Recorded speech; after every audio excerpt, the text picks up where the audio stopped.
ऐसन रूपवा सजावल का होई जब देखी न के हो गौर से।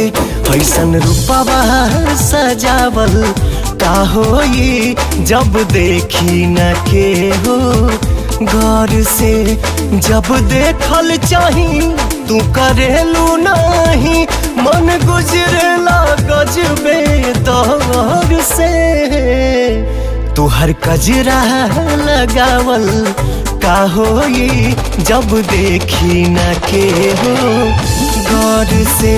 ऐसन रूपवा सजावल का होई जब देखी न के हो गौर से।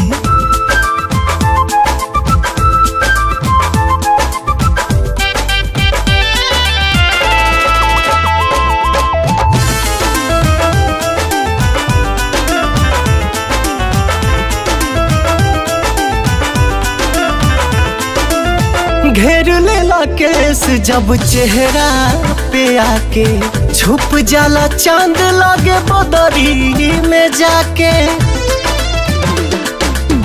घेर लेला केस जब चेहरा पे आके, छुप जाला चांद लागे बदरी में जाके।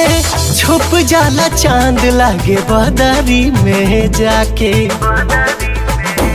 ताकदा हमरी ओर जानी करा इग्नोर, दिल धड़काता बहुत जोर से। हई गजरा लगावल का होई जब देखी न के हो गौर से। ऐसन रूपवा सजावल का होई जब देखी न के हो गौर से।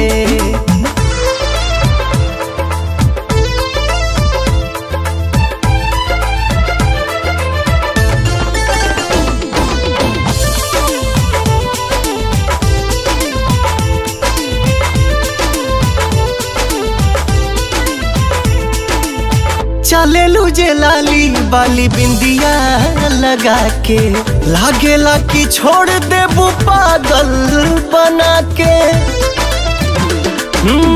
चलेलू जे लाली बाली बिंदिया लगा के, लागेला कि छोड़ देबू पागल बना के। लागेला कि छोड़ देबू पागल बना के।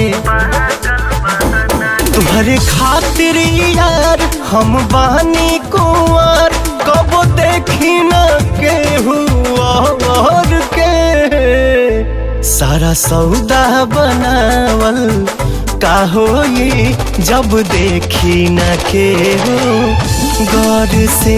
ऐसन रूपवा सजावल का होई जब देखी न के हो गौर से।